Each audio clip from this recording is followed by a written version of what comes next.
Quando eu trouxe Sofia para a casa da minha mãe em Lisboa, nunca imaginei que uma simples pergunta iria destruir o equilíbrio que eu tinha construído durante anos. "Ela é só tua amiga, Ana?", perguntou a minha mãe com aquele tom calmo que escondia sempre uma expectativa pesada, e naquele momento eu soube que não podia mais mentir. O ar na sala de estar pareceu ficar mais denso, como se as paredes antigas do apartamento no bairro Alto, com as suas imagens de santos e o crucifixo de madeira que o meu avô tinha trazido da igreja de São Roque, estivessem a ouvir cada palavra. Sofia estava ao meu lado, sorrindo educadamente, o cabelo castanho claro caindo sobre os ombros num vestido simples que ela escolhera para parecer apenas uma amiga. Eu tinha planeado tudo, um jantar de domingo, conversa leve sobre o trabalho na agência de design, talvez uma menção casual ao nosso amizade de 2 anos. Mas a minha mãe, Maria, com os seus 58 anos e o cabelo grisalho preso num coque perfeito, não era mulher de deixar passar detalhes. Ela serviu o caldo verde como sempre fazia, com pão fresco e azeite, e perguntou sobre a viagem de comboio desde o porto onde Sofia vivia. Eu respondi mecanicamente, mas dentro de mim o coração batia como um tambor. Há meses que eu adiava este momento. Em Lisboa, longe dos olhos da família, Sofia e eu vivíamos o nosso amor em silêncio. Passeios à beira-rio, mãos dadas só quando ninguém via, beijos roubados na sombra da Torre de Belém. Mas aqui, nesta casa onde eu crescera a ouvir missas na rádio e orações antes das refeições, tudo parecia uma traição. A minha mãe falava do Padre António, que viria para o almoço no próximo fim de semana, e eu sentia o peso da cruz que ela usava ao pescoço como se fosse minha própria. Sofia tocou-me levemente no braço por baixo da mesa, um gesto que para qualquer outra pessoa seria inocente, mas para mim era um lembrete de que eu não estava sozinha. "A Ana fala tanto de ti, Sofia", disse a minha mãe, servindo mais arroz. "Parece que são inseparáveis." Eu engoli em seco. Inseparáveis. Sim, éramos. Mas não da forma que ela imaginava. A conversa derivou para o trabalho, para o clima em Lisboa, para as festas de Santo António que se aproximavam, mas eu mal ouvia. O meu pensamento voltava sempre ao dia em que conheci Sofia na universidade, na aula de História da Arte. Ela era aluna nova do Norte, com um sotaque suave e olhos que pareciam entender tudo sem palavras.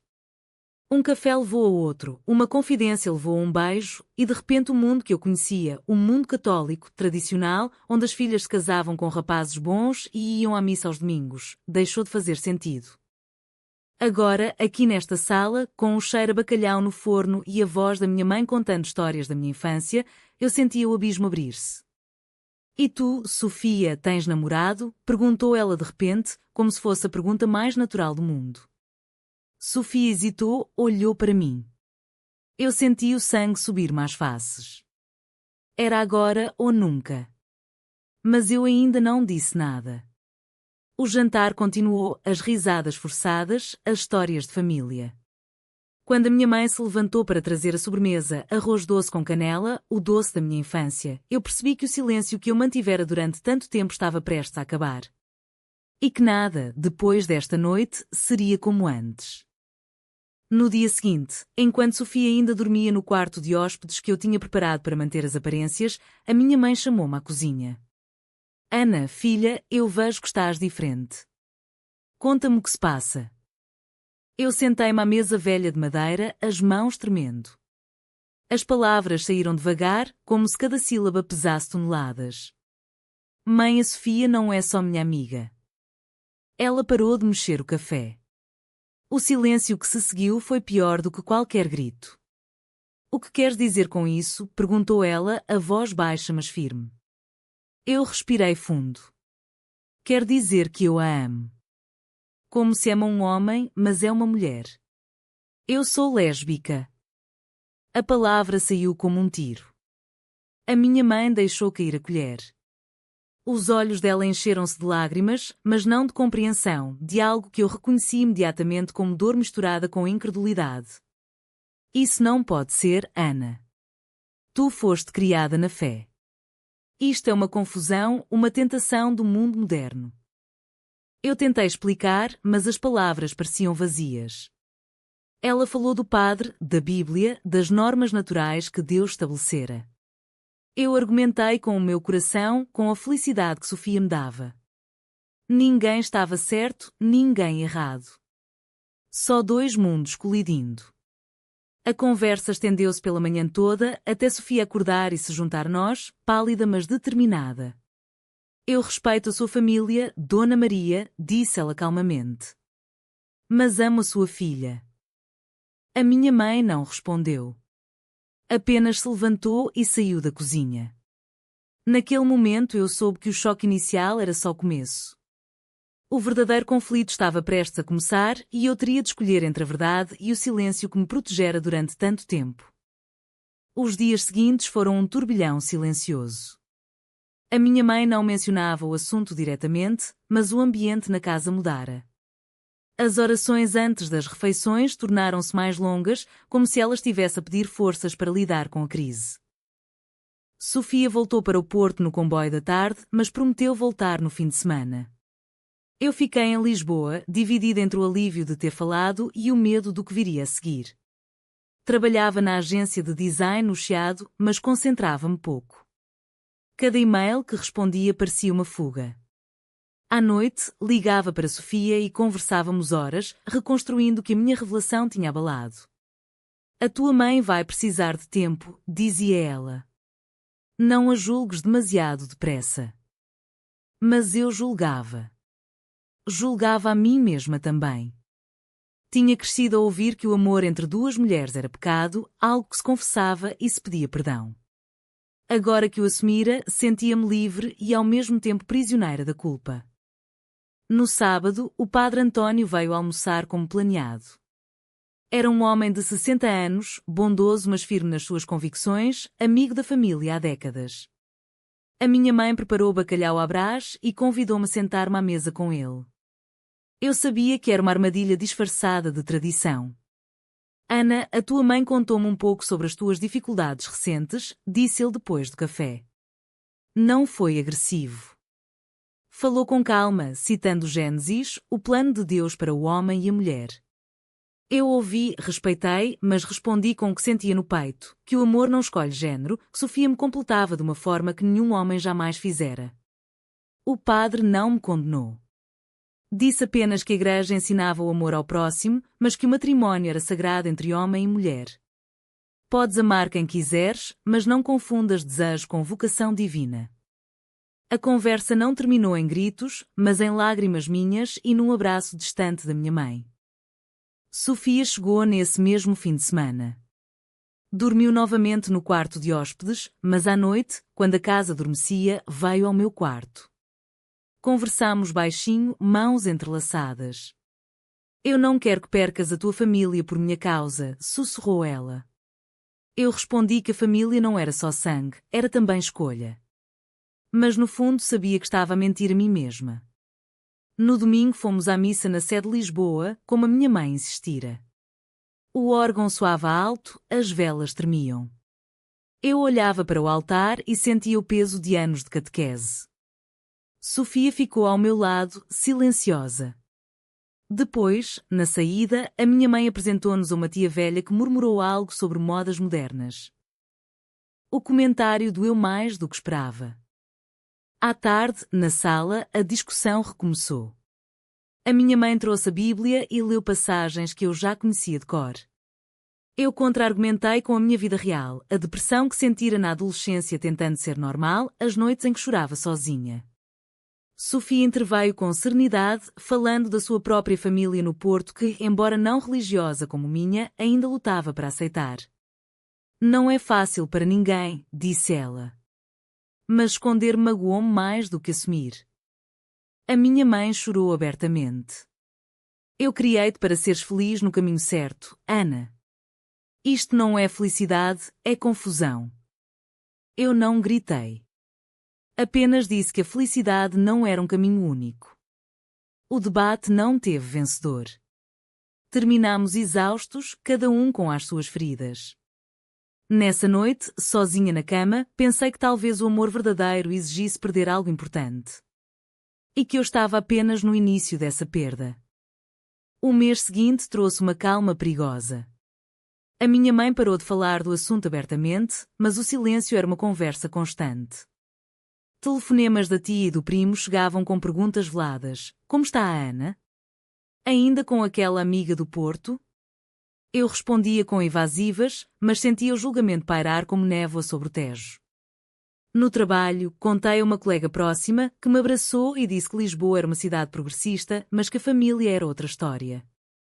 Sofia e eu marcámos um fim de semana em Sintra, longe de tudo. Caminhámos pelos palácios, comemos travesseiros de Sintra, rimos como antes. Por algumas horas, o mundo pareceu só nosso. Mas ao voltar, a realidade bateu. A minha mãe tinha marcado uma conversa com o padre António em privado. Quando soube, fiquei furiosa. Mãe, isto é a minha vida. Ela respondeu com calma dolorosa, é também a minha, filha. Eu rezo por ti todas as noites. O padre veio novamente. Desta vez a conversa foi mais profunda. Ele falou de misericórdia, de não julgar, mas também de desordem segundo a doutrina. Eu citei o Papa Francisco, quem sou eu para julgar? Mas ele sorriu tristemente e disse que o amor de Deus era incondicional, mas que as escolhas tinham consequências. Sofia participou pela primeira vez de forma mais firme. Padre, eu respeito a sua fé. Mas a Ana e eu não estamos a fazer mal a ninguém. O debate prolongou-se até à noite. Ninguém gritou. Apenas argumentos calmos, lágrimas contidas, olhares que diziam mais do que palavras. A minha mãe pediu tempo para processar. Eu dei-lhe, mas cada dia sem falar do assunto era uma ferida aberta. No trabalho, comecei a sentir o peso. Um cliente católico tradicional cancelou um projeto depois de saber da minha situação através de rumores familiares. Não foi dito abertamente, mas eu percebi. Sofia propôs que nos mudássemos para o Porto, onde ela tinha um apartamento maior e uma família mais aberta. Eu hesitei. Lisboa era a minha raiz, a minha mãe estava aqui. Não posso fugir, disse-lhe ao telefone. Mas fugir era exatamente o que eu fazia todos os dias ao evitar a conversa. Uma noite, a minha mãe entrou no meu quarto com uma carta que escrevera. Leu em voz alta, falava do seu amor incondicional, mas também do medo de me perder para um caminho errado. Eu chorei com ela. Abracei-a, prometi que não desapareceria. Mas dentro de mim sabia que a promessa era frágil. O conflito não era só com ela, era comigo. Aceitar o amor de Sofia significava aceitar que eu nunca mais seria a filha perfeita que ela sonhara.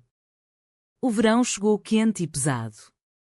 A família decidiu passar 2 semanas na casa de férias em Cascais, como todos os anos. Sofia foi convidada, por cortesia, disse a minha mãe. O convite foi um teste. Durante o dia, passeávamos na praia, comíamos peixe grelhado, fingíamos normalidade.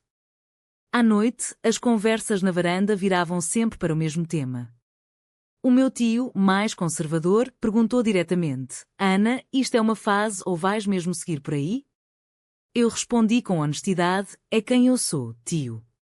Ele abanou a cabeça, citou São Paulo. Sofia defendeu-me com argumentos calmos sobre direitos e dignidade humana. A minha mãe ouvia, intervindo apenas para dizer que o amor de Deus era maior que tudo. Ninguém saía vencedor. Cada discussão deixava cicatrizes invisíveis. Um dia, sozinha com a minha mãe na cozinha, ela perguntou: se eu te pedisse para escolheres, o que farias? A pergunta foi como uma faca. Eu não respondi imediatamente.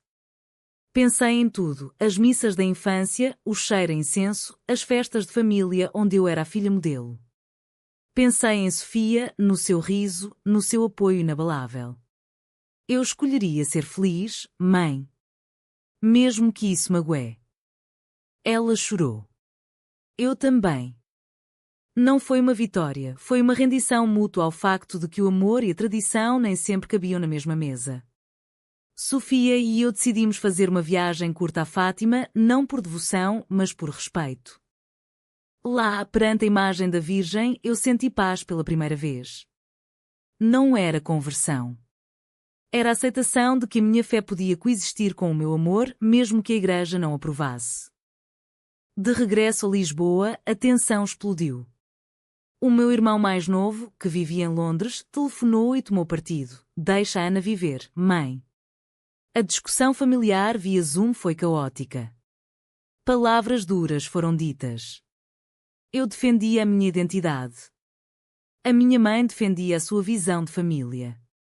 Sofia, ao meu lado, segurava-me a mão. No fim, a minha mãe disse uma frase que ficou gravada: "Eu amo-te, Ana. Mas não sei se consigo aceitar isto." Aquelas palavras doeram mais do que qualquer rejeição aberta. Aceitar a perda era o preço.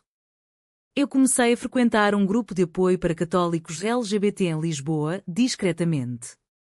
Lá encontrei outras histórias como a minha, filhos que escolheram a verdade e perderam jantares de domingo, mas ganharam paz interior. O outono trouxe mudanças concretas. Decidi mudar-me para um apartamento pequeno no Alfama, perto do trabalho. Sofia veio ajudar na mudança. A minha mãe visitou uma vez, trouxe panelas e uma imagem de Nossa Senhora. Não falou do assunto, mas o olhar dizia tudo. "Vou rezar por ti", murmurou ao sair. Eu agradeci. Sofia e eu começámos a viver abertamente, não com fanfarra, mas sem esconder. Jantares com amigos, passeios de mão dada na Avenida da Liberdade. A felicidade era real, mas vinha com um vazio. Os almoços de domingo rarearam. O Natal aproximava-se e a minha mãe convidou-nos, as duas. Fomos.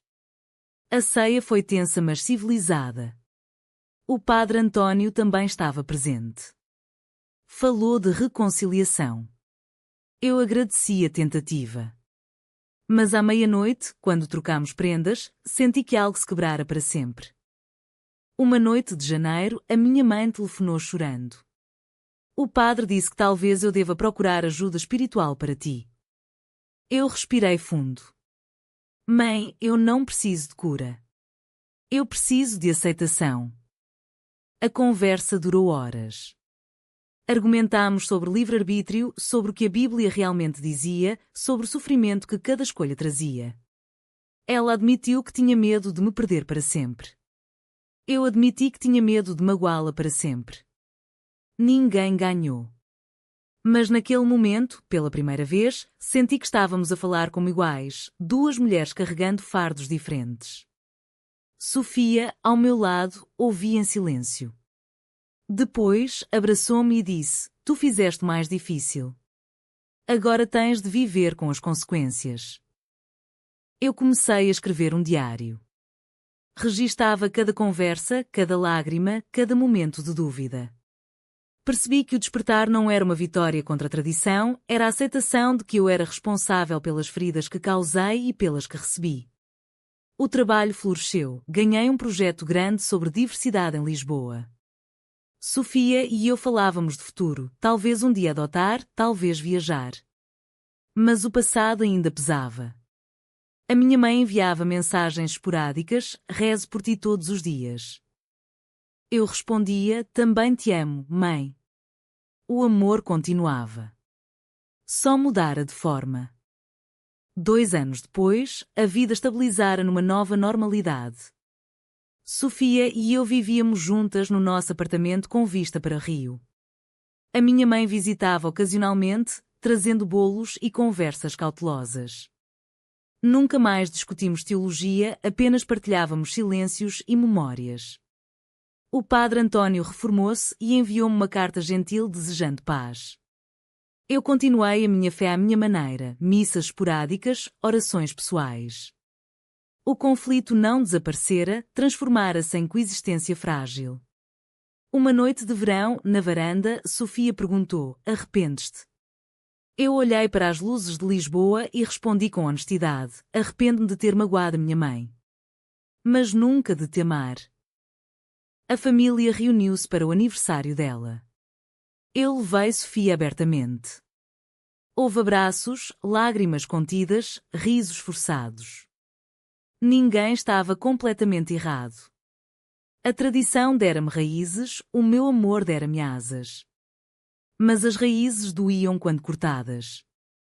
Naquela noite, ao voltar para casa, pensei em tudo o que perdera e ganhara. A verdade libertara-me, mas também quebrara laços que talvez nunca mais se consertassem completamente. E agora, olhando para trás, pergunto: foi certo eu ter escolhido revelar a minha verdade, mesmo sabendo que isso significaria perder parte do amor da minha família para sempre?